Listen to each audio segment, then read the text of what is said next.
तब्दीली के साथ बदलते भारत की शान।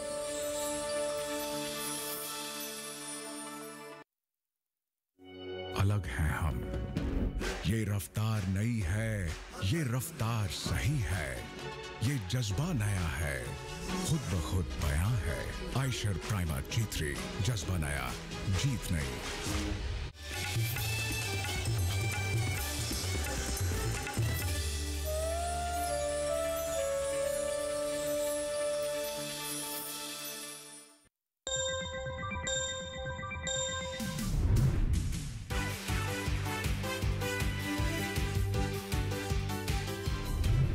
नमस्कार, हमारी खास पेशकश सतर्कता क्विज 2023 में आप सभी का स्वागत है। मैं हूं आपके साथ अदिति शर्मा।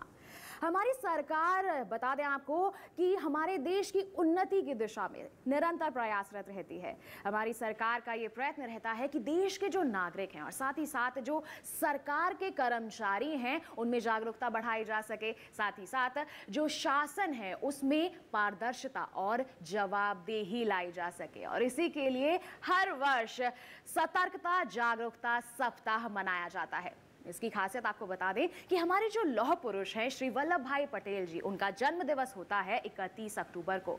और जिस भी सप्ताह में 31 अक्टूबर ये तारीख आती है वो सप्ताह मनाया जाता है सतर्कता जागरूकता सप्ताह के रूप में। और इस वर्ष की जानकारी आपको दे दें कि 30 अक्टूबर से 5 नवंबर तक ये सप्ताह मनाया जा रहा है। थीम क्या है?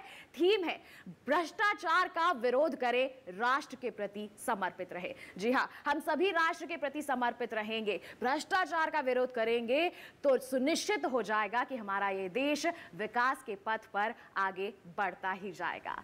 तो इसी पथ पर आगे चलने के लिए, सभी को आगे बढ़ाने के लिए हमारी एक खास पेशकश हम आपके लिए लेकर आए हैं, सतर्कता क्विज 2023, जिसमें हम जायजा लेंगे कि हमारे देश के नागरिक कितने जागरूक हैं और कितना भ्रष्टाचार का विरोध करते हैं। जी हाँ, आज हमारा ये खास कार्यक्रम यानी कि खास क्विज हम आपके लिए लेकर आए हैं। कौन आज के इस इम्तिहान में भाग लेने के लिए हमारे साथ उपस्थित हैं, आइए आपका परिचय करवा देते हैं। हमारी सतर्कता क्विज 2023 में हमारे साथ 4 टीम्स मौजूद हैं। सत्य, सतर्क, सजग और सचेत। अगर हमें भ्रष्टाचार को दूर करना है, देश को आगे बढ़ाना है, तो सत्य के मार्ग पे चलना होगा, सतर्कता का प्रमाण देना होगा, हम कितने सजग हैं ये जानना होगा, और साथ ही साथ सचेत रहना तो बनता ही है। तो सबसे पहले हमारी टीम है सत्य। आइए परिचय करवा दें इसके कंटेस्टेंट से। रश्मि गोगिया जी हमारे साथ उपस्थित हैं, सेक्शन ऑफिसर हैं ये, और तरुण अहलावत जी असिस्टेंट सेक्शन ऑफिसर हैं, और ये टीम आई है आकाशवाणी से। जोरदार तालियों के साथ स्वागत किया जाए इनका। हमारी दूसरी टीम है दूरदर्शन की टीम, और ये है सतर्क टीम। इनके पार्टिसिपेंट्स हैं लोकेश जी जो इंजीनियर असिस्टेंट हैं, और साथ ही नवीन सैनी जी जो असिस्टेंट सेक्शन ऑफिसर हैं। जोरदार तालियां हो जाए हमारी सतर्क टीम के लिए भी। अगली टीम है सजग टीम, जो है प्रसार भारती सेक्रेटेरिएट की टीम। श्री विनोद कुमार जी इसके भागीदार हैं, सेक्शन ऑफिसर हैं ये, और गुरशरण सिंह जी भी हैं जो असिस्टेंट सेक्शन ऑफिसर हैं। जोरदार तालियां हमारी प्रसार भारती सेक्रेटेरिएट टीम के लिए, जो कि है सजग टीम। और हमारी अंतिम टीम है सचेत टीम। संजीव सरीन जी हमारे साथ उपस्थित हैं, असिस्टेंट इंजीनियर हैं ये, और सुनीता भूषण जी भी यहाँ पर उपस्थित हैं, अपर डिवीजन क्लर्क हैं। और ये जो टीम है सिविल कंस्ट्रक्शन विंग आकाशवाणी से हमारे साथ इस क्विज में हिस्सा लेने के लिए आई है। जोरदार तालियां हमारे सभी भागीदारों के लिए यहाँ पर। तो हमारे पार्टिसिपेंट से तो हमने आपको रूबरू करवा दिया, अब बारी आती है हमारी बहुत ही प्यारी सी ऑडियंस की। हम लेकर आए हैं हमारी ऑडियंस के लिए एक खास ऑडियंस राउंड, और जो भी यहाँ पर आंसर करना चाहता है उसको क्या करना होगा, अपना हाथ ऊपर करना होगा। और उनके पास तक पहुंचेंगी मेरी सहयोगी नीता जी। नीता जी यहाँ पर ऑडियंस के समक्ष उपस्थित है, मेरी को एंकर हैं। तो एक बार सभी के लिए जोरदार तालियां हो जाएं और हम हमारे इस क्विज का आगाज करते हैं। कोई भी क्विज रूल्स यानी कि नियम के बिना नहीं खेली जा सकती है। तो रूल्स आपको सबसे पहले बता देते हैं। क्विज में 4 प्रश्नों के 4 राउंड होंगे, और एंकर यानी कि मेरे द्वारा प्रश्न पूछे जाने के बाद प्रत्येक जो टीम है जिसको आंसर आता है उसे बजर दबाना होगा और सबसे पहले जो टीम बजर दबाएगी उसे उत्तर देने का मौका मिलेगा। अगर सही उत्तर हो गया तो +20, लेकिन अगर गड़बड़ी हो गई यानी कि गलत आंसर हो गया तो -5 अंक यहां पर हो जाएंगे। साथ ही आपको बता दें कि जब कोई टीम अगर गलत आंसर देती है तो जो बाकी की 3 टीमें बची हुई हैं उन्हें अवसर दिया जाएगा। अगर आंसर सही हो गया तो आपको बता दें कि 10 अंक मिलेंगे, लेकिन अगर फिर से गड़बड़ी हो गई तो 5 अंक का नुकसान हो जाएगा। उसके बाद किसी टीम को मौका नहीं मिलेगा। 2 ही तो ऑप्शन बचेंगे, तो जाहिर सी बात है कि उसी में से ही एक सही आंसर होगा। तो यहां पर हम उत्तर देने के लिए केवल 2 ही अवसर दे सकते हैं। There will be 4 rounds of 4 questions each. When question is asked, each team is required to press the buzzer. The team pressing the buzzer first will get the option or I'll say the choice to give the correct answer, and if the answer is correct, 20 marks will be rewarded. And if the answer is wrong, the team will lose their 5 marks. In case of wrong answer, the question will be open to remaining teams. The team pressing the buzzer first will answer the question. For the correct answer, team will get the +10, and for wrong answer, the 5 marks will be deducted. No team will get another chance in this case. So हम सभी जान चुके हैं rules क्या हैं, नियम की जानकारी हमें मिल चुकी है। तो आइए आज की सतर्कता क्विज 2023 की शुरुआत करते हैं। शुभ आरंभ करते हैं हमारे राउंड 1 के साथ, जो कि है करंट अफेयर्स।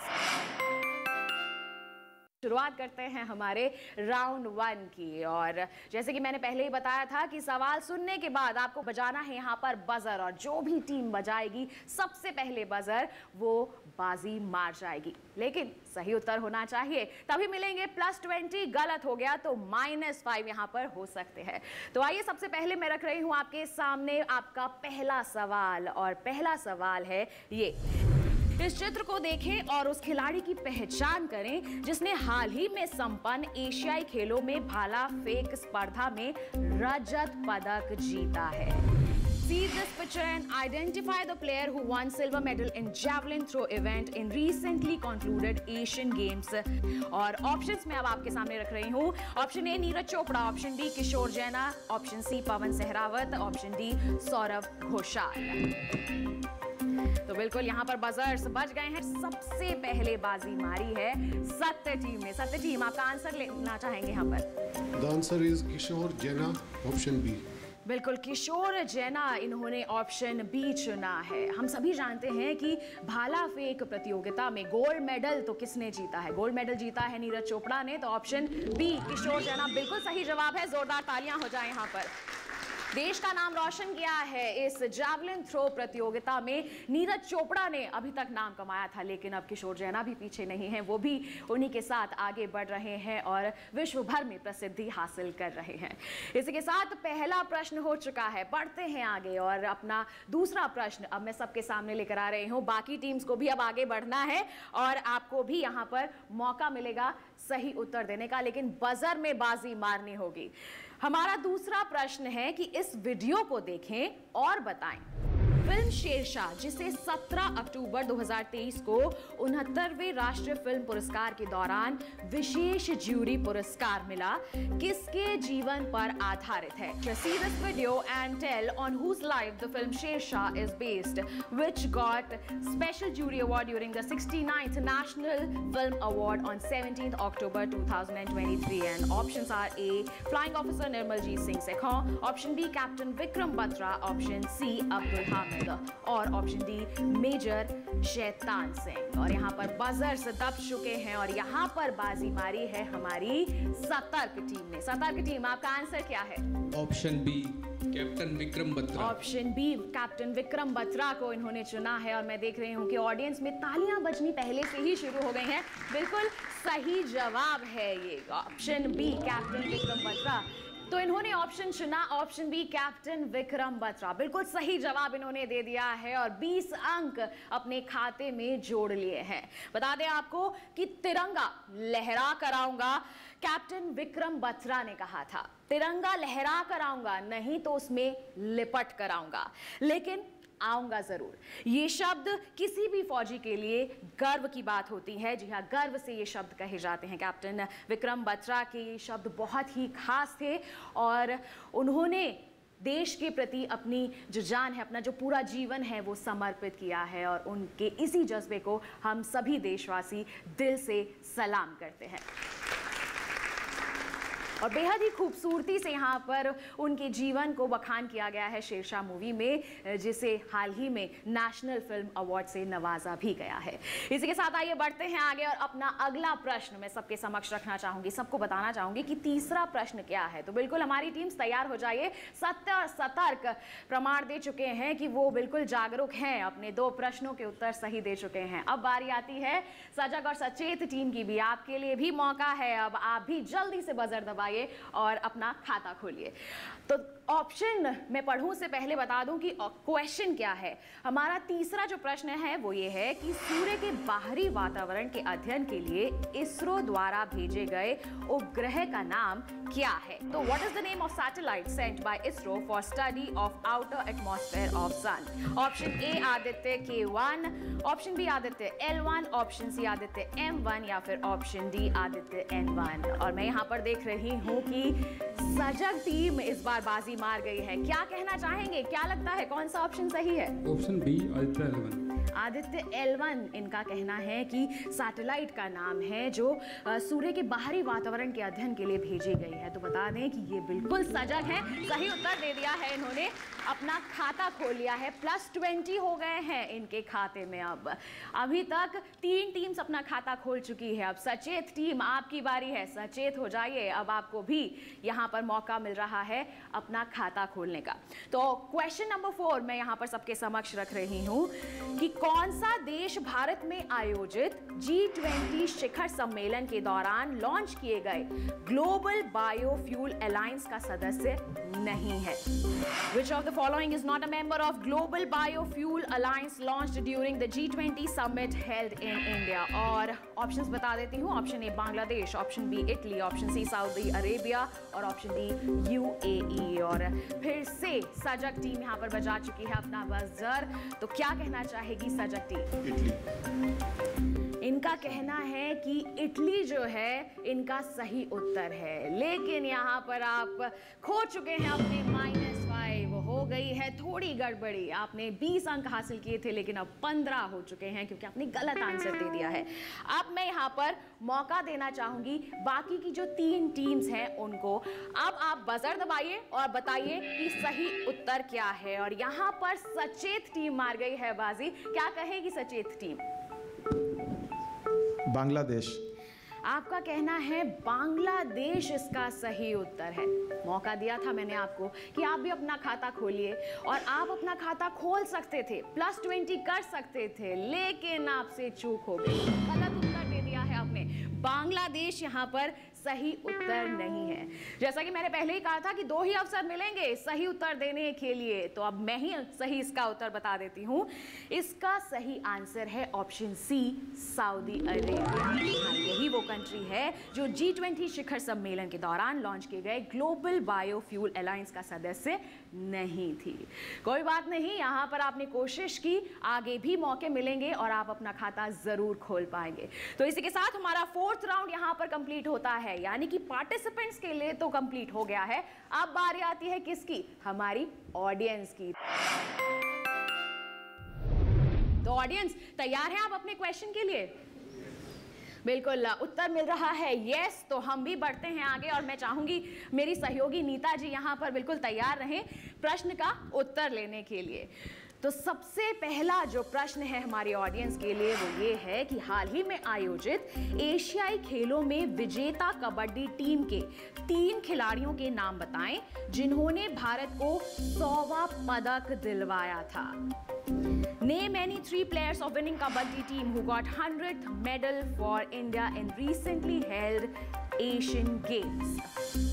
कबड्डी टीम जिसने दिलवाया 100वां पदक और बिल्कुल ये स्वर्णिम नाम हमारे देश के नाम किया था, पदक अपने लिए हासिल किया था। कौन कौन थी उसकी प्रतिभागी, क्या बताना चाहेंगे? नीता जी कौन है यहाँ पर आंसर देने के लिए तैयार?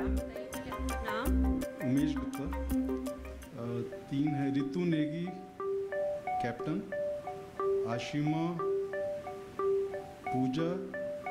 तो एक बार जोरदार तालियां हो जाएं हमारे प्रतिभागी के लिए भी, बिल्कुल सही जवाब दिया है इन्होंने। तो यहाँ पर समाप्ति हुई हमारे पहले राउंड यानी कि करंट अफेयर्स के राउंड की, और अब बारी आती है स्कोर कार्ड पर नजर डालने की। अब कितने मार्क्स अर्जित किए हैं ये भी तो जानना जरूरी है। सत्य टीम को मिले हैं 20 अंक, सतर्क टीम को मिले हैं 20 अंक, सजग टीम से थोड़ी सी चूक हो गई और उनको मिले हैं 15 मार्क्स, और यहाँ पर सचेत टीम खाता तो नहीं खोल पाई लेकिन -5 जरूर यहाँ पर अर्जित कर लिए। तो कोई बात नहीं, आगे आपको बहुत सारे मौके मिलेंगे, लेकिन फर्स्ट राउंड के अच्छे यहाँ पर प्रदर्शन के बाद मैं चाहूंगी सभी जोरदार तालियां बजा दें। अच्छी कोशिश यहाँ पर लगातार जारी है। इसी के साथ हम बढ़ते हैं आगे और अपने राउंड 2 का रुख करते हैं, जो कि आधारित है एडमिनिस्ट्रेशन पर यानी कि प्रशासन पर। प्रशासन के प्रति कितनी जागरूकता है ये जानना भी बहुत जरूरी है। तो फिर आइए पहला सवाल मैं सभी के समक्ष रखती हूँ, पूछती हूँ कौन यहाँ पर सही सवाल का जवाब देगा, और वही करना है आपको। बजर अपना पहले दबाना है और बिल्कुल सतर्क रहना है, तभी तो हम आगे चल करके पहली बाजी मार पाएंगे। पहला प्रश्न सभी के लिए ये है, दिव्यांग महिलाओं को बच्चे की देखभाल के लिए देय विशेष भत्ता क्या है? What is the special allowance payable for child care to women with disabilities? Option A 5,000 प्रति माह, ऑप्शन बी 4,000 प्रति माह, ऑप्शन सी 3,000 प्रति माह, या फिर ऑप्शन डी 2,000 प्रति माह। मैं यहाँ पर देख रही हूँ कि जो टीम -5 में थी उसी ने बाजी मारी है। सचेत टीम क्या कहेंगे आप, क्या है सही उत्तर? इसका जवाब है 3,000 प्रति माह। तो भैया जोरदार तालियां बजा दीजिए, खाता खुल गया है इनका। बिल्कुल सही जवाब इन्होंने यहाँ पर दे दिया है। 3,000 रुपए प्रति माह यहाँ पर दिव्यांग महिलाओं को दिए जाते हैं बच्चे की देखभाल के लिए। इसी के साथ खुल गया है खाता सचेत टीम का भी, और बढ़ गए हैं ये भी आगे अंक तालिका में ऊपर की तरफ बढ़ रहे हैं। और भी टीम्स हमारी आगे बढ़े, मौका मिले उन्हें और ऊपर जाने का, उसके लिए रखती हूं मैं आपका दूसरा सवाल। और दूसरा सवाल जो है वो ये है, समूह सी का कोई कर्मचारी सरकार की अनुमति के बिना अधिकतम कितने मूल्य का उपहार स्वीकार कर सकता है? For what maximum value of gift a group C employee can accept without taking sanction of the government? Option है, option A 5,000, option B 4,000, option C 3,000 या ऑप्शन डी 2,000। और मेरे सवाल मैंने पूरा भी नहीं किया, यहाँ पर सत्य टीम ने बजर दबा दिया था। तो सत्य टीम क्या कहना चाहेंगे, कितना यहाँ पर अलाउड होता है? 2,000 रुपए अलाउड होते हैं बिना सैंक्शन के। बिल्कुल, वैसे तो देखिए सरकार के प्रशासन में ये गिफ्टिंग अलाउड ही नहीं होती, रिस्ट्रिक्टेड होती है, लेकिन यहाँ पर फिर भी एक राशि जो है निर्धारित की गई है। इन्होंने कहा है ऑप्शन डी 2,000। तो बिल्कुल जोरदार तालियां हो जाए, सही जवाब दिया है इन्होंने। 2,000 रुपए तक का जो यहाँ पर उपहार है वो स्वीकार किया जा सकता है, लेकिन हम फिर से कहेंगे कि रिस्ट्रिक्टेड होता है, इसको हम इसको बिल्कुल भी बढ़ावा नहीं देते हैं। बढ़ते हैं आगे, ऑप्शन मैं आगे रखूंगी क्वेश्चन नंबर 3 के सभी के समक्ष। तो मुझे यहाँ पर मौका नहीं मिल रहा है ऑप्शंस भी पढ़ने का, सभी पहले ही बजर दबा दे रहे हैं, और यही प्रमाण होता है कि यहाँ पर लोग जागरूक हैं, इन्हें प्रश्नों के उत्तर पता है, यानी कि जानकारी रखते हैं ये। बढ़ते हैं आगे, ऑप्शन मैं रखूंगी, लेकिन उससे पहले क्वेश्चन नंबर 3 पढ़ती हूँ। रिकॉर्ड प्रतिधारण अनुसूची के अनुसार आकस्मिक अवकाश आवेदनों की प्रतिधारण अवधि क्या है? What is the retention period of casual leave applications as per record retention schedule? Options हैं, ऑप्शन ए 3 वर्ष बाद नष्ट कर दिया जाएगा, ऑप्शन बी 2 साल बाद नष्ट कर दिया जाएगा, ऑप्शन सी वर्ष के अंत में नष्ट हो जाएगा, या फिर ऑप्शन डी अधिकारी की सेवानिवृत्ति के तक उसकी जो निजी फाइल है उसमें रखा जाएगा। इस बार मैं मौका देना चाहूंगी सचेत टीम को, क्या कहना चाहेंगे, क्या होगा इसका सही उत्तर? At the end of the year. At the end of the year. ऐसा क्यों लगता है आपको कि यही ऑप्शन जो है वो सही होगा? बताइए संजीव सरीन जी। क्योंकि कैलेंडर ईयर से चलते हैं, जो हमें कैजुअल ईयर मिलती है वो उस कैलेंडर ईयर की होती है। कैलेंडर ईयर खत्म होने के बाद उसको रखने की, कैलेंडर ईयर खत्म होने के बाद उस रिकॉर्ड को भी नष्ट कर दिया जाए। बिल्कुल यही तो प्रमाण है कि स्वच्छता का ध्यान यहाँ पर रखा जा रहा है। तो बिल्कुल सही जवाब दे दिया है हमारी सचेत टीम ने। वो जोरदार तालियां तो बज ही रही हैं, लेकिन बाकी टीम से कहना चाहूंगी, बाजी मार रही है सचेत टीम। पहले राउंड में पीछे थी, लेकिन यहाँ पर 2 प्रश्नों के सही उत्तर दे चुकी है। बढ़िए आगे, आप भी जल्दी से यहाँ पर बजर दबाकर अपने टीम को +20 करने की कोशिश कीजिए। बढ़ते हैं आगे। 3 प्रश्न मैं यहाँ पर पूछ चुकी हूँ। अब बारी आती है हमारे इस राउंड के आखिरी प्रश्न यानी कि 4th क्वेश्चन पूछने की। और चौथा क्वेश्चन जो है वो है ये, निलंबित अधिकारी के संबंध में LTC की पात्रता क्या है? What is the entitlement of LTC in respect of official under suspension? Option बता देती हूँ। ऑप्शन ए है, वो और उनके परिवार के सदस्य LTC के हकदार हैं। ऑप्शन बी, सरकारी कर्मचारी हकदार नहीं है लेकिन उसके परिवार के सदस्य हकदार हैं। ऑप्शन सी, सरकारी कर्मचारी और उसके परिवार के सदस्य LTC के हकदार नहीं हैं। या फिर ऑप्शन डी, विभाग का प्रमुख प्रत्येक मामले के आधार पर पात्रता का निर्णय करता है। और यहाँ पर बाजी मारी है सत्य टीम ने। सबसे पहले बजर दबाया है, ऑप्शन सुने भी नहीं लेकिन जवाब इनको आता है। तो बताइए क्या कहेंगे, क्या है जवाब? The correct answer is option B. The government servant is not entitled, but his family members are entitled to LTC. अब बिल्कुल सरकारी कर्मचारी निलंबित है तो ऐसे में परिवार को नुकसान क्यों उठाना पड़े। बिल्कुल सही जवाब दे दिया है हमारी सत्य टीम ने। और बिल्कुल चौथा प्रश्न जो है अपने नाम कर लिया है। +20 के ये हकदार हो गए हैं। तो 2 राउंड्स यहाँ पर कंप्लीट हो चुके हैं हमारे।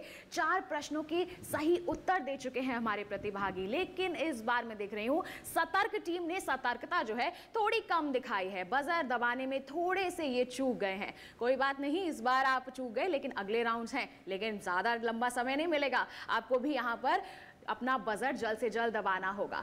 मैं स्कोर टाली बताऊं लेकिन उससे पहले बारी आती है किसकी? हमारी ऑडियंस की।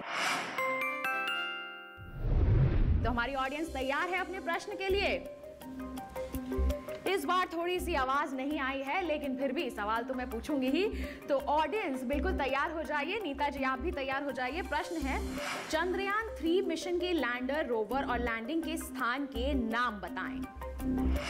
Tell the names given to lander, rover and place of landing of Chandrayaan 3 mission. तो यहाँ पर हाथ खड़े हो रहे हैं। नीता जी किसको मौका देंगी? हाँ, मेरा नाम ज्योति है। लैंडर है विक्रम लैंडर, रोवर है प्रज्ञान और उसका स्थान है शिव शक्ति। तो इनका कहना है कि लैंडर है विक्रम, रोवर है प्रज्ञान और प्लेस ऑफ लैंडिंग है शिव शक्ति पॉइंट। तो जोरदार तालियां बज जाएं हमारी प्रतिभागी के लिए। बिल्कुल सही जवाब दिया है। तीनों ही इन्होंने सही नाम यहाँ पर बताए हैं। तो यहाँ पर सभी लोग प्रमाण दे रहे हैं कि जानकारियां भरपूर है हमारे पास, बस मौका मिलना चाहिए हमें प्रदर्शित करने के लिए। और आज ये मंच हम इसी के लिए लेकर आए हैं। सभी की जागरूकता को हम यहाँ पर जांच रहे हैं और सभी अच्छे से प्रमाण भी दे रहे हैं। तो 2 राउंड हमारे यहाँ पर कंप्लीट हो चुके हैं। अब बारी आती है अंक तालिका पर नजर डालने की। तो क्या कहती है हमारी अंक तालिका, आइए देखते हैं। तो स्कोर कार्ड के अनुसार हमारी सत्य टीम है सबसे पहले स्थान पर 60 अंकों के साथ। बिल्कुल सबसे आगे बढ़ रही है हमारी सत्य टीम। और जैसा कि सतर्क टीम यहाँ पर अपना खाता इस राउंड में नहीं खोल पाई, वो टिकी हुई है 20 अंकों पर। सजग टीम ने भी इस बार कोई उत्तर नहीं दिया तो वो भी टिकी हुई है 15 अंकों पर। लेकिन सचेत टीम की अगर हम यहाँ पर बात करें तो बिल्कुल अच्छा प्रदर्शन किया है और वो पहुंच गई है 35 अंकों पर। जोरदार तालियां हो जाए हमारी टीम्स के लिए। सब आगे बढ़ रहे हैं, अपनी अंक तालिका में जो स्थान है उसको मजबूत कर रहे हैं। लेकिन सतर्क और सजग टीम, अब आपकी बारी है। आगे बढ़िए, अपनी स्कोर कार्ड को और भी ज्यादा बढ़ाइए, ऊपर आइए, क्योंकि सत्य टीम मार रही है यहाँ पर बाजी। अब बारी आती है हमारे तीसरे राउंड की। और तीसरा राउंड है GFR यानी कि जनरल फाइनेंस रूल्स के लिए। रूल्स सबको पता होने बहुत जरूरी हैं। नियम के बिना हम चलेंगे तो गड़बड़ी जरूर होगी। इसके लिए रूल्स की जानकारी होना बेहद अहम हो जाता है। तो जनरल फाइनेंस रूल्स क्या है, अब हम इसका जायजा लेंगे, सभी से जानेंगे। तो पहला प्रश्न मैं सभी के समक्ष यहाँ पर रख रही हूँ। पहला प्रश्न है, GFR के नियम 139 के तहत वो सीमा क्या है जिसके ऊपर कार्य निष्पादित करने के लिए विभाग द्वारा खुली निविदाएं बुलाने की आवश्यकता होती है।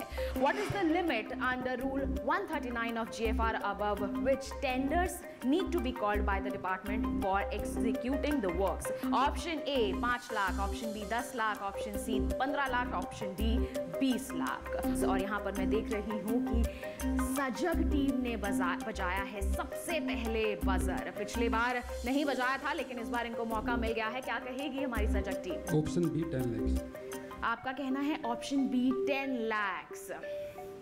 चलिए, आपने यहाँ पर कोशिश की, आपने यहाँ पर बजर दबाया और आपको लगता है कि बिल्कुल सही यहाँ पर जवाब है, तो मैं आपको बता दूं गड़बड़ी हो गई, फिर से गलत हो गया ये सवाल और मिल गए हैं आपको -5।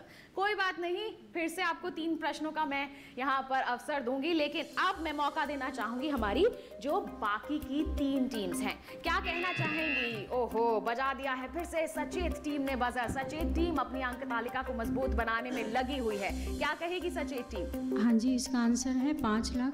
5 लाख से बिल्कुल। कितने अंक थे आपके पिछले राउंड में? 35। चलिए, तो पिछली अंक तालिका में 35 अंक थे और अब इनको मिल गए हैं +10, तो यहाँ पर बढ़ गई है इनकी अंक तालिका और आगे अपनी मजबूत कर रहे हैं ये स्थिति। इसी के साथ आइए हम भी बढ़ते हैं आगे और मौका देते हैं हमारी बाकी की टीम्स को अपने स्कोर कार्ड को और स्ट्रॉन्ग बनाने के लिए। तो सभी को और मौके मिल सके अपनी अंक तालिका को मजबूत बनाने के लिए, इसके लिए अब मैं पेश करती हूँ इस राउंड का दूसरा प्रश्न। और दूसरा प्रश्न है, खरीद के ओपेक्स मॉडल में विक्रेता प्रदान इनमें से क्या करता है? In opex model of procurement what does the seller provide? और ऑप्शन ए है केवल सामान, ऑप्शन बी केवल सामान और रखरखाव, ऑप्शन सी सामान रखरखाव और उपभोग्य वस्तुएं, या फिर ऑप्शन डी सामान रखरखाव उपभोग्य वस्तुएं और उपयोगी जीवन के बाद वापस खरीद। और यहाँ पर बाजी मारी है हमारी सतर्क टीम ने। सतर्क टीम, खाता खोलिए इस राउंड के लिए, क्या कहेंगे आप? Option A goods only. इनका कहना है गुड्स ओनली। सिर्फ इतना ही नहीं करता, बहुत कुछ करता है यहाँ पर ओपेक्स मॉडल जो है। गलत हो गया है आपका सवाल। तो यहाँ पर इन्होंने तो गलत जवाब दे दिया है, लेकिन अब बारी आती है हमारी अगली टीम को मौका देने की। और अगली टीम कौन सी है? ये है हमारी सत्य टीम। सत्य टीम, क्या है आपका सही जवाब? सही जवाब ऑप्शन बी है, मेंटेनेंस भी करता है, गुड्स भी प्रोवाइड करता है। आपका कहना है गुड्स और मेंटेनेंस ओनली। मजबूती आप हासिल किए हुए हैं, लेकिन इस बार थोड़ी गड़बड़ी हो गई है। -5 में यहाँ पर आपको देना चाहूंगी। गलत हो गया है आपके सवाल का जवाब। जो ओपेक्स मॉडल है वो सब कुछ करता है, सामान रखरखाव और साथ ही साथ उपभोग्य वस्तुएं, और जो हमारी बाय बैक पॉलिसी है उसको भी फॉलो करता है। यहाँ पर गलत हो गया है। सही जवाब जो है वो है ऑप्शन डी, यानी कि goods, maintenance, consumable and buy back after the useful life. तो यहाँ पर -5 देना पड़ेगा मुझे सत्य टीम को। तो इस सवाल का तो कोई भी टीम सही जवाब नहीं दे पाई, लेकिन अगला प्रश्न में रखना चाहूंगी, यानी कि क्वेश्चन नंबर 3 पेश करना चाहूंगी और देखते हैं इसमें कौन बाजी मारता है। तो सभी टीम्स यहाँ पर तैयार हैं, सभी के हाथ बजर पर हैं और सभी बस इंतजार कर रहे हैं कि मैं सवाल पेश करूं। तो बिल्कुल समय नहीं गवाती हूँ, सवाल यहाँ पर पेश कर देती हूँ। GFR के नियम 4 के तहत सभी विभागीय वित्तीय चरित्रों के नियमों को किसके अनुमोदन से बनाया जाना चाहिए? Name the authority whose approval under Rule 4 of GFR is required for making all departmental regulations of financial characters. Option A है विभागाध्यक्ष, ऑप्शन बी है IFD के परामर्श से विभागाध्यक्ष, ऑप्शन सी मंत्रालय IFD के परामर्श से, या फिर ऑप्शन डी वित्त मंत्रालय। और यहाँ पर बाजी मारी है हमारी सतर्क टीम ने। सतर्क टीम, अब आपको मौका मिल रहा है अपना खाता खोलने के लिए, क्या कहेगी, कौन सा ऑप्शन सही है? Ma'am option B, head of the department in consultation with IFD। तो आपका कहना है ऑप्शन बी सही जवाब है आपके अनुसार। तो मैं आपको बता दूं, तो आपका जो ये जवाब है वो बिल्कुल भी सही नहीं है। बिल्कुल आपने गलत जवाब यहाँ पर दिया है। अब मैं मौका देना चाहूंगी हमारी बाकी की टीम्स को, जो यहाँ पर सही जवाब देकर अपनी अंक तालिका को मजबूत करेंगे। क्या कहना चाहेगी अब हमारी सचेत team? Option D, ministry of finance. Ministry of finance आपने यहाँ पर चुना है और आपका कहना है कि वित्त मंत्रालय के परामर्श से ही ये जो अनुमोदन है वो बनाया जाता है। तो बता दें आपको, आपकी जो ये जानकारी है बिल्कुल सही है। जोरदार तालियां हो जाए यहाँ पर। धीरे धीरे ही सही, लेकिन सचेत टीम आगे बढ़ रही है और अपनी जो स्थिति है, अपना जो स्थान है उसे मजबूत कर रही है। बाकी की टीम्स को भी बिल्कुल आगे बढ़ना है, गलत जवाब नहीं देना है। 2 बार गलत जवाब दे चुके हैं आप, माइनस में जा रहे हैं, ये बिल्कुल नहीं करना है। अब इस राउंड के आखिरी प्रश्न की बारी आती है, यानी कि अब मैं पेश करना चाहूंगी ऑप्शंस हमारे क्वेश्चन नंबर 4 के लिए। हमारा जो क्वेश्चन नंबर 4 है वो है ये: जीएफआर के नियम 76 के तहत विदेशी लेन देन और विदेशी सहायता को भारत सरकार के खातों में किस मुद्रा में लाया जाता है? Under rule 76 of GFR, in which currency foreign transactions and foreign add is brought into accounts of government of India? Option A है INR, ऑप्शन बी है USD, ऑप्शन सी है वो मुद्रा जिसमें ये प्राप्त किया गया है, या फिर ऑप्शन डी USD या फिर यूरो। और यहाँ पर बाजी मारी है हमारी सजग टीम ने। क्या कहेगी सजग team? Option A INR, Indian rupees. इनका कहना है कि जो राशि मिलती है वो INR में खाते में जमा की जाती है। तो बता दें कि इस बार तो इनको मौका मिल गया है, सही जवाब इन्होंने दे दिया है। जोरदार तालियां हो जाए।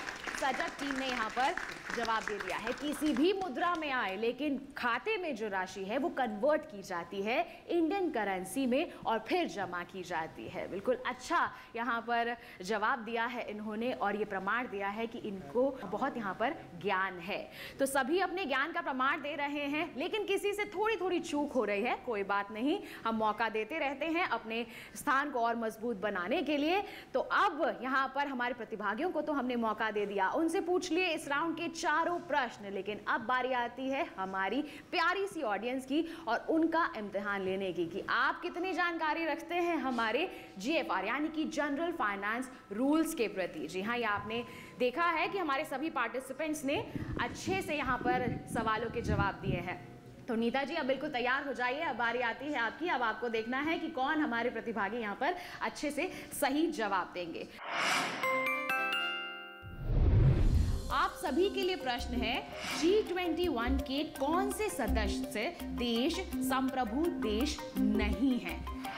Which member countries of G21 are not the sovereign countries? कौन सवाल का जवाब देना चाहेगा सही?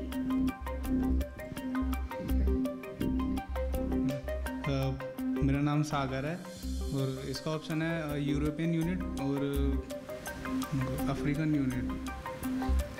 बताइए। Be confident.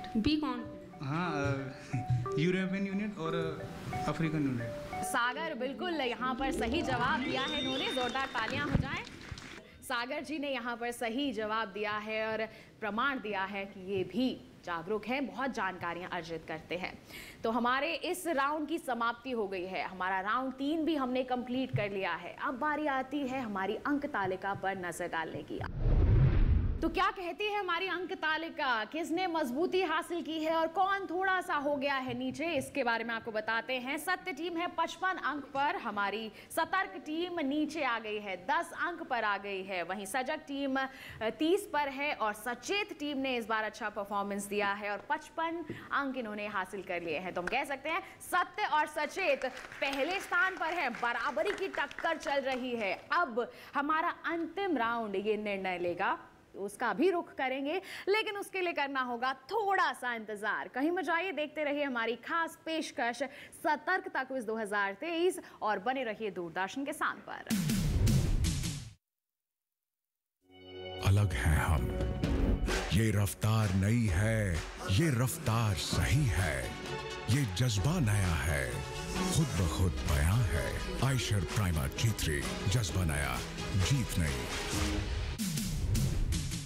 ब्रेक के बाद दूरदर्शन किसान के कार्यक्रम सतर्कता क्विज 2023 में आप सभी का फिर से स्वागत है। आज हम सतर्कता जागरूकता सप्ताह मना रहे हैं और हमारे जो प्रतिभागी हैं उन्हें हम परख भी रहे हैं कि कितनी जागरूकता उनके समक्ष है अलग अलग विभागों के प्रति, किस तरह से वो पारदर्शिता को अपनाए हुए हैं, कितनी जानकारियां रखते हैं, इन सब का जायजा हम ले रहे हैं। 3 राउंड्स हम कंप्लीट कर चुके हैं। अब बारी आती है हमारे आखिरी राउंड की। आखिरी राउंड का रुख करें उससे पहले आपको बता दें कि हमारे मुख्य अतिथि हमारे समक्ष पधार चुके हैं। सबसे पहले परिचय करवा देते हैं। हमारे साथ member finance Prasar Bharati DPS Negi ji उपस्थित हैं। जोरदार तालियां हो जाएं एक बार हमारे मुख्य अतिथि जी के लिए।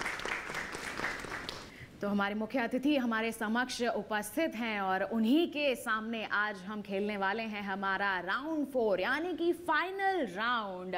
और इस राउंड का जो हेडिंग है यानी कि किससे संबंधित सवाल मैं पूछने वाली हूं वो है पिडपी और सतर्कता प्रबंधन। जी हाँ, public interest disclosure and protection of informer and vigilance management, ये रहने वाला है टॉपिक। अक्सर देखा जाता है कि किसी की शिकायत करनी है सरकारी तंत्र में तो वहाँ पर लोग आगे नहीं आते हैं, पीछे रह जाते हैं। इसी के लिए हमारी सरकार ने इसकी शुरुआत की है। जी हाँ, पिडपी लेकर आई है हमारी सरकार कि आपकी जो आइडेंटिटी है उसे गोपनीय रखा जाएगा। आप शिकायत दर्ज कर सकते हैं और जो भी शिकायत होगी उस पर कार्रवाई भी जल्द से जल्द की जाएगी ताकि भ्रष्टाचार से मुक्त किया जा सके, हमारे पूरे कार्यप्रणाली को और हमारे देश को मजबूत बनाया जा सके। हम राष्ट्र के प्रति समर्पित रहें, इसी उद्देश्य के साथ आज हम हमारा एक कार्यक्रम लेकर आए हैं। सरकार के प्रयासों की जानकारियां आप तक पहुंचा रहे हैं। तो फिर आइए आज के हमारे राउंड 4 यानी कि फाइनल राउंड का आगाज कर लेते हैं और सभी के समक्ष मैं रख लेती हूं उनका पहला सवाल। तो हमारे प्रतिभागी हैं आप तैयार? बिल्कुल लग रहा है कि हैं तैयार पिडपी के संबंधित सवालों के जवाब देने के लिए। और आपका पहला सवाल है ये, निम्नलिखित में से किस आदेश में सीसीए नियमों के अंतर्गत अपील नहीं की जा सकती है? In which of the following orders appeal can not be made under CCA rules? Option है ए निलंबन का आदेश, ऑप्शन बी राष्ट्रपति द्वारा दिया गया कोई भी आदेश, ऑप्शन सी नियम 11 के तहत लगाए गए दंड को बढ़ाने वाला कोई आदेश, या फिर ऑप्शन डी पेंशन कम करना या रोकना। और सबसे पहले बजर दबाया है सत्य टीम ने। सत्य टीम, क्या रहेगा आपका जवाब? Option B. आपका कहना है कि ऑप्शन बी आप चुन रही हैं, राष्ट्रपति द्वारा दिया गया कोई भी आदेश। ये आपका सही उत्तर है? जी बिल्कुल सही है, ये कह रही हैं, बिल्कुल कॉन्फिडेंस के साथ कह रही हैं। तो इनके कॉन्फिडेंस को हम दे देते हैं 20 अंक। बिल्कुल सही जवाब दे दिया है इन्होंने और ये आगे बढ़ गई है। सत्य टीम अंक तालिका में लगातार आगे बढ़ती जा रही है। अब मौका है हमारी बाकी की टीम्स के पास। 3 सवाल ही बचे हैं मेरे पास और आपको बाजी मारनी है तो बजाना होगा जल्द से जल्द अपना बजर। इसी के साथ हम बढ़ते हैं आगे अपने दूसरे प्रश्न की ओर। और दूसरा प्रश्न इस राउंड का ये है, कौन सी शर्त पिडपी शिकायत पर लागू नहीं होती है? मैं अंग्रेजी में भी अनुवाद कर दूं। Which condition is not applicable to the PIDP complaints? Option है ए, शिकायत एक बंद सुरक्षित लिफाफे में होनी चाहिए, ऑप्शन बी लिफाफा सीवीसी के सचिव को संबोधित होना चाहिए, ऑप्शन सी है लिफाफे के ऊपर पिडपी के तहत शिकायत लिखा होना चाहिए, या फिर ऑप्शन डी डाक विभाग की आवश्यकता के अनुसार शिकायतकर्ता को अपना पता लिफाफे पर लिखना चाहिए। और यहाँ पर मैं देख रही हूँ कि सबसे पहले जो बजर है वो दबाया है हमारी सचेत टीम ने। सचेत टीम, क्या रहेगा आपका जवाब? The right answer is option D. आपका कहना है कि डाक विभाग की आवश्यकता के अनुसार शिकायतकर्ता को अपना पता लिफाफे पर लिखना चाहिए। ये जो है ये लागू नहीं होता है। बिल्कुल, तो आपका जो ये जवाब है बिल्कुल मैं बता दूं सही है। जोरदार तालियां हो जाएं। सही जवाब देकर हमारी सचेत टीम भी सत्य टीम के बराबरी पर चल रही है और बिल्कुल आगे बढ़ती जा रही है। इसी के साथ हम भी आगे बढ़ते हैं। अपना अगला सवाल मैं सबके समक्ष यहाँ पर रखना चाहूँगी और इस राउंड का तीसरा यानी कि सेकंड लास्ट जो सवाल है वो क्या है ये मैं आपको बताती हूँ। एक सेवानिवृत्त सरकारी कर्मचारी अधिकतम कितने मामले में एक समय में रक्षा सहायक के रूप में कार्य कर सकता है? What are the maximum number of cases cases in which a retired government servant can act as defensive assistant at a time? Option A 7, Option B 6, Option C 5 या Option D 3। और यहाँ पर सतर्क टीम ने दबाया है सबसे पहले बजर। सतर्क टीम, क्या कहना चाहेंगे आप? क्या है आपका सही जवाब? Ma'am option A 7। आपका कहना है कि ऑप्शन ए 7 जो है वो सही जवाब है। अंक तालिका में आप सबसे यहाँ पर निम्न स्तर पर चल रहे हैं, 10 अंक हैं। कोई बात नहीं, आपने कोशिश की, यहाँ पर आपने प्रयास किया कि आप सही उत्तर दे सके और अपनी जो स्थान है उसको मजबूत बना सके। और मैं बता दूं, इसमें आप सफल भी हुए हैं। जोरदार तालियां हो जाएं। बिल्कुल आगे बढ़ गई है हमारी सतर्क टीम और अंक तालिका में आगे बढ़ रही है। अब इस राउंड का यानी कि आज के कार्यक्रम का फाइनल क्वेश्चन है ये। देखना है कौन बाजी मारता है। सत्य टीम हमारी आगे है, हमारी सचेत टीम आगे है, दोनों में बराबरी की टक्कर है। देखते हैं कि इस सवाल का अगर वो सही जवाब देते हैं इन दोनों में से तो क्या वो विजेता बन पाएंगे या फिर नहीं। सतर्क और सजग टीम भी यहाँ पर पूरा प्रयास कर रही है आगे बढ़ने के लिए। तो अब मौका दिया जाता है इन सभी को सही जवाब देने का। तो इनके लिए इस राउंड का यानी कि इस क्विज का आखिरी प्रश्न अब मैं पेश करने जा रही हूं और आप सभी के लिए लास्ट क्वेश्चन है ये। बिल्कुल अपने बजर्स पे आप हाथ रख लीजिए। पिगपी समाधान के तहत शिकायतें प्राप्त करने के लिए कौन सी संस्थाएं नामित एजेंसियां हैं? अब मैं अंग्रेजी में अनुवाद कर दूं। Which institutions are the designated agencies to receive complaints under PIDP resolution? Option A Lokpal और CVC, ऑप्शन बी CBI और CVC, ऑप्शन सी प्रवर्तन निदेशालय और CBI या फिर ऑप्शन डी CVC और सरकारी मंत्रालय विभागों के CVO। तो यहाँ पर सत्य टीम ने फिर से मारी है बाजी। अब देखते हैं ये अपनी जो स्थिति है उसे ऊपर लेकर जाते हैं या फिर हो जाती है इनसे गड़बड़ी। क्या कहना चाहेगी सत्य team? Ma'am the answer is option D. आपका कहना है ऑप्शन डी CVC और सरकारी मंत्रालय या विभागों के CVO ये सही जवाब है। क्या लगता है, आपने सही जवाब दिया है? बिल्कुल देखिए तालियां भी बजने लग गई हैं। मुझे मौका ही नहीं मिल रहा ये बोलने का कि सही है या फिर गलत, मैं पूछ भी नहीं पा रही हूँ। बिल्कुल प्रमाण मिल गया है, सही जवाब इन्होंने यहाँ पर दे दिया है और आखिरी प्रश्न का सही जवाब सत्य टीम ने दिया है और अपनी जो स्थिति है उसे और भी ज़्यादा मजबूत कर लिया है। चारों राउंड्स हमारे यहाँ पर कंप्लीट हो चुके हैं। अच्छे से हम यहाँ पर जान चुके हैं कि कितनी आगे है हमारी सारी टीम्स। फाइनल स्कोर्स का रुख करेंगे लेकिन उसमें थोड़ी सी है देरी, उसमें हम थोड़ा समय लेंगे और यहाँ पर हमारे जो मुख्य अतिथि उपस्थित हैं उनसे उनका रिव्यू लेना चाहेंगे, उनका संदेश लेना चाहेंगे हमारे सभी प्रतिभागियों के लिए, हमारी प्यारी सी ऑडियंस के लिए और साथ ही साथ हमारे सभी दर्शकों के लिए जो इस समय हमें टीवी पर देख रहे हैं। हमारा यहाँ पर उद्देश्य है कि देश को भ्रष्टाचार से मुक्त किया जा सके, इसके लिए जागरूकता लाई जा सके। तो महोदय आपसे चाहेंगे कि आप 2 शब्द कहें, हम सभी का मार्गदर्शन करें। शुक्रिया कि आपने मुझे आज यहाँ विजिलेंस वीक में जो प्रसार भारती मना रहा है इसमें मुख्य अतिथि के रूप में बुलाया।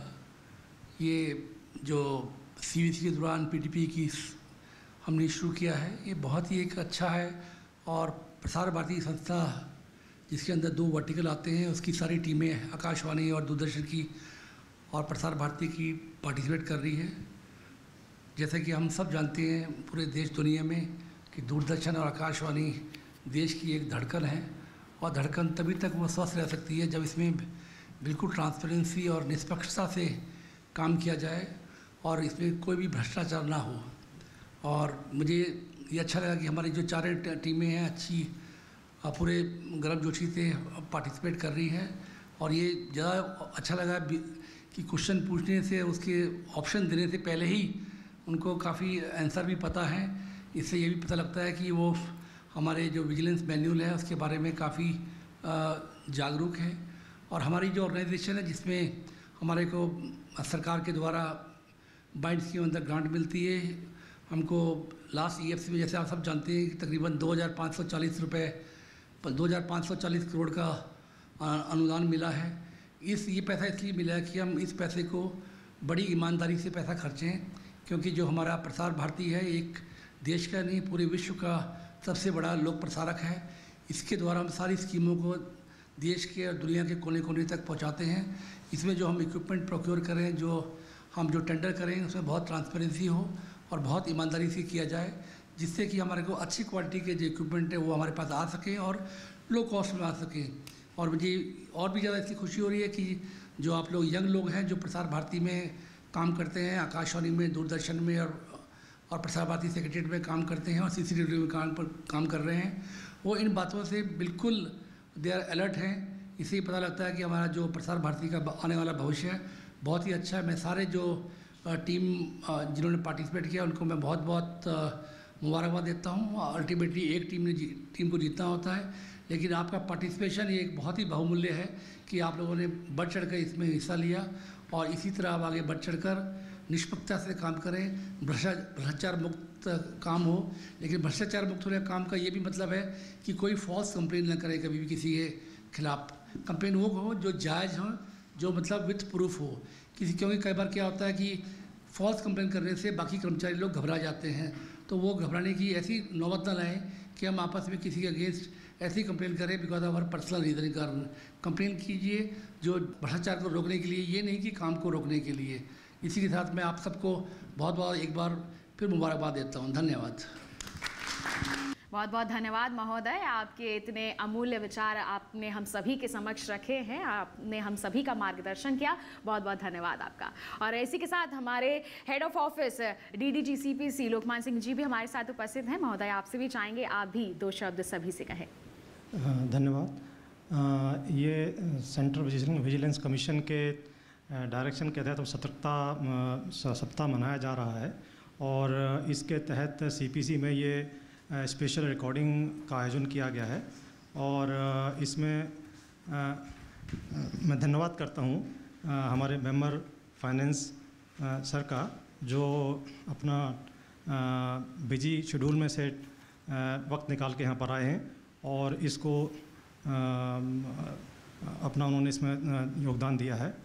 और सारे प्रतियोगी जो यहाँ पर भाग ले रहे हैं वो उनको भी बहुत बहुत धन्यवाद जो उन्होंने बढ़ चढ़ करके इसमें तैयारी की है और इसको एक सफल प्रोग्राम बनाया है। धन्यवाद। बहुत बहुत धन्यवाद महोदय आपका भी। आपने भी यहाँ पर सभी से अपने विचार साझा किए हैं, उसके लिए बहुत बहुत धन्यवाद। आपके पूरे सहयोग से ही हम इस कार्यक्रम का आयोजन कर पाए हैं और आगे भी ऐसे ही लोगों के समक्ष जागरूकता हम लाने का प्रयास करते रहेंगे। इसी के साथ अभी सबको इंतज़ार है कि फाइनल स्कोर्स मैं बताऊँ। फाइनल स्कोर्स भी बताऊँगी, थोड़ा सा इंतज़ार कीजिए। अब हम यहाँ पर हमारी ऑडियंस को मौका देना चाहेंगे। ऑडियंस यहाँ पर उपस्थित है, 1-2 सवाल ऑडियंस से भी तो कर लूं, यहाँ पर जान लूं मैं कि ऑडियंस में भी कितनी जानकारी और यहाँ पर बची है।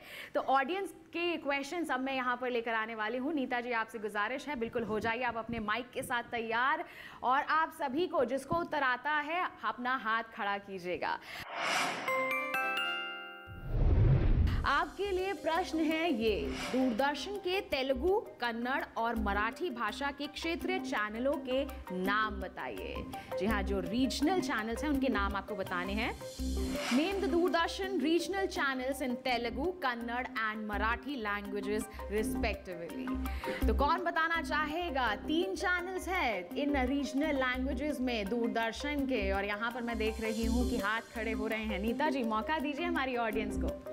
मेरा नाम सुमन है और इनके मराठी के चैनल्स 3 हैं, जया, सन, सूर्या, 3 चैनल। गलत मैम, आपको तेलुगु, कन्नड़ एंड महाराष्ट्र मराठी का चैनल। जो हमारे रीजनल चैनल्स तेलुगु, कन्नड़ और मराठी भाषा में प्रसारित हो रहे हैं उनका नाम आपको बताना है। सीमा मेरा नाम है, मुझे बस मराठी का पता है, सह्याद्री चैनल। इन्होंने कहा है मराठी चैनल है सह्याद्री। चलिए हम फाइनली उमेश जी के पास ही जाते हैं, इनके बार हाथ खड़ा हो रहा है। आंध्र का सप्तगिरी। आंध्रा नहीं बताना, तेलुगु का सप्तगिरी और चंदना कर्नाटक का और सह्याद्री महाराष्ट्र। देखिए, 2 तो आपने सही बता दिए, 1 में चूक हो रही है। हमारे पार्टिसिपेंट्स यहाँ पर हाथ खड़ा कर रहे हैं, लेकिन बारी है मेरी ऑडियंस की। ऑडियंस इन्होंने 2 तो बिल्कुल सही बता दिए हैं, 1 मैं चाहूंगी आप भी बताएं। चलिए बता देते हैं, मराठी और मैं बता दूं। जी बिल्कुल, मराठी कन्नड़ का सही बताया है। तेलुगु का आप क्या कहना चाहेंगे? यादगिरी। यादगिरी, बिल्कुल यादगिरी हमारी तेलुगु भाषा में प्रसारित होता है, कन्नड़ भाषा में चंदना और मराठी भाषा की अगर हम बात करें तो सह्याद्री यहाँ पर प्रसारित किया जाता है। 3 चैनल्स हैं दूरदर्शन के और ये हमारी रीजनल ऑडियंस के लिए लाए गए हैं, हमारी रीजनल ऑडियंस के एंटरटेनमेंट और इंफोटेनमेंट के लिए।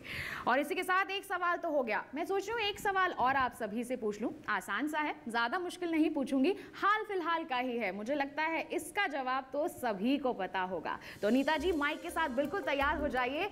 तो ऑडियंस के लिए उनका आखिरी सवाल है ये, 17 अक्टूबर 2023 को 69वें राष्ट्रीय फिल्म पुरस्कार 2021 के दौरान भारतीय सिनेमा में उत्कृष्ट योगदान के लिए दादा साहेब फाल्के पुरस्कार किसे मिला है? Who got the Dada Saheb Phalke Award for Outstanding Contribution during the 69th National Film Award 2021 on 17th October 2023? और मैं देख रही हूँ हाथ खड़े होते जा रहे हैं, बहुत सारे हाथ खड़े किए। आपको निर्णय लेना है किस ओर आप जाना चाहेंगी। मैंने कहा ही था हाल ही का सवाल है, सबको जवाब पता होगा। Hello ma'am, my name is Bharat and the award goes to Wahida Rahman.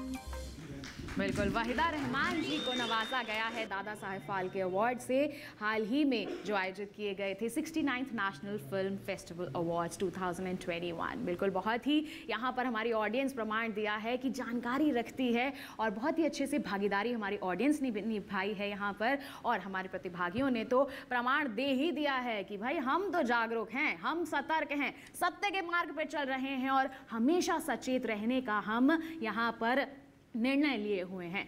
तो हमारी सारी ही टीम्स अपनी जो परफॉर्मेंस है वो दे चुकी है। अब बारी आती है फाइनल रिजल्ट मुझे डिक्लेयर करने की। राउंड 4 से पहले सत्य और सचेत टीम बराबरी पर थी, देखते हैं अब किसने बाजी मारी है और कौन है हमारा विजेता, कौन आया है 1, 2 और 3rd पोजीशन पर। सत्य टीम है 95 अंकों पर और हमारी सतर्क टीम है 30 अंकों पर, और वहीं हमारी सजग टीम भी 30 अंकों पर बनी हुई है, जबकि हमारी सचेत टीम ने अर्जित किए हैं यहाँ पर 75 अंक। तो क्या प्रमाण होता है, कौन बन गया है विजेता?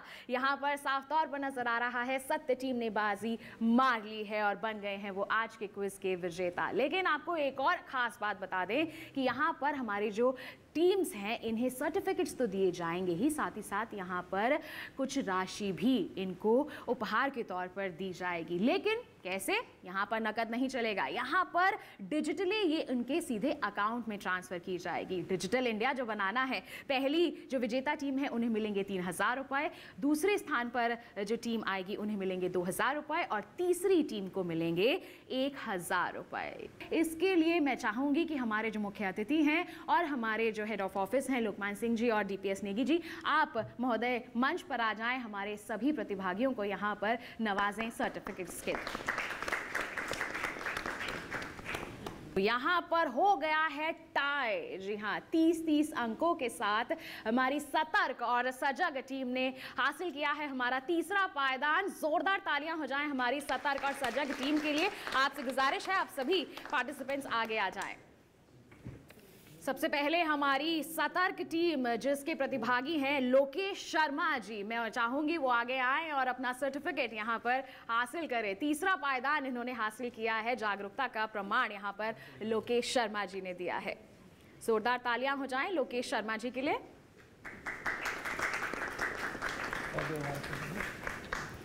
इसी के साथ नवीन सैनी जी भी सतर्क टीम के ही पार्टिसिपेंट हैं, इन्होंने भी भरपूर साथ दिया है और आगे बढ़ने में अपने सहयोगी की मदद भी की है। जोरदार तालियां हो जाएं हमारी सतर्क टीम के लिए।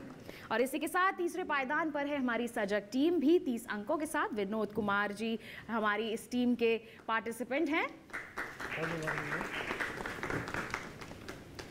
और इसी के साथ ही सजग टीम का साथ निभाया है गुरशरण सिंह जी ने भी, इन्होंने भी एक उम्दा प्रदर्शन किया है अपनी जागरूकता का। तो तीसरे पायदान पर रही है हमारी सतर्क और सजग टीम जिन्होंने 30-30 अंकों के साथ ये स्थान हासिल किया है। बहुत बहुत धन्यवाद आप दोनों ही टीम्स का। और अब इसी के साथ बारी आती है हमारी सेकंड पोजीशन की। मैं चाहूंगी सचेत टीम पहले यहाँ पर आ जाए और अपने सर्टिफिकेट्स आप हासिल करें। तो सचेत टीम की जो मेंबर हैं वो हैं सुनीता भूषण जी, जो हमारे साथ यहाँ पर उपस्थित हैं। जोरदार तालियां हो जाएं, इन्होंने भी पूरी कोशिश की है। और संजीव सरीन जी भी हमारे साथ यहाँ पर उपस्थित हैं, जो सचेत टीम के पार्टिसिपेंट रहे हैं, जिन्होंने अच्छा प्रदर्शन यहाँ पर किया है और दूसरा स्थान हासिल किया है। अब बारी आती है विजेता टीम की। तो हम पहले ही बता चुके हैं विजेता कौन है, सत्य टीम। सत्य की हमेशा ही जीत होती है और आज ये साबित भी हो गया है। सत्य टीम बन गई है विजेता और मैं चाहूंगी पार्टिसिपेंट से आप यहाँ पर आए और अपना सर्टिफिकेट्स आप सभी यहाँ पर ले। रश्मि गोगिया जी, जो आकाशवाणी की टीम यहाँ पर है, और यहाँ पर सत्य को जिताया है तरुण अहलावत जी ने भी।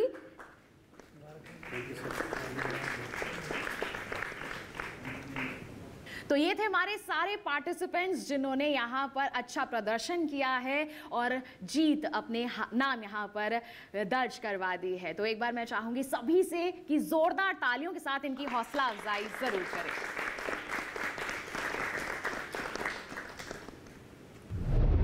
आप सभी यहाँ पर उपस्थित हुए, आप सभी ने अच्छा प्रदर्शन किया, सवालों के जवाब आपने दिए। मैंने ऑप्शंस बताए भी नहीं, पहले ही बजर यहाँ पर दबा दिया गया। ये क्या साबित करता है? ये साबित करता है कि सभी लोग सतर्क हैं। हम मना भी रहे हैं सतर्कता जागरूकता सप्ताह, तो बहुत अच्छे से यहाँ पर प्रदर्शित हुआ है कि लोगों के समक्ष जागरूकता है। और हम कह सकते हैं हमारी सरकार की जो ये पहल है, हमारी सरकार का जो ये प्रयास है, ये बिल्कुल सही साबित हो रहा है, सफल हो रहा है। और इसी के साथ हमारे मुख्य अतिथि हमारे साथ उपस्थित हुए, हमारे समक्ष मेहमान उपस्थित हुए, हमारी प्यारी सी ऑडियंस ने भी अच्छे से यहाँ पर प्रदर्शन किया है, हमारा साथ निभाया है, उसके लिए आप सभी का तहे दिल से धन्यवाद। एक बारी जोरदार तालियां हमारी प्यारी सी ऑडियंस और हमारे अतिथिगणों के लिए भी। तो इसी उम्मीद के साथ कि हमारे देश का हर एक नागरिक सतर्क होगा, जी हाँ, जैसे हमारी पूरी चारों टीम्स का नाम है, सत्य, सतर्क, सजग और सचेत, इन चारों को अपने जीवन में अपनाएगा और हमारे देश के विकास में अपनी भागीदारी निभाएगा। आज के हमारे इस कार्यक्रम में बस इतना ही। हमारी सरकार की पहल को हम सफल बनाएं, इसी उद्देश्य के साथ हमारा ये कार्यक्रम हम आपके लिए लेकर आते हैं। अगले वर्ष भी लेकर आएंगे, आपके समक्ष जागरूकता को फैलाएंगे। तब तक के लिए हमें और हमारी दूरदर्शन किसान की पूरी टीम को दीजिए इजाजत, लेकिन आप बने रहिए दूरदर्शन किसान पर, देखते रहिए हमारे तमाम कार्यक्रम। नमस्कार।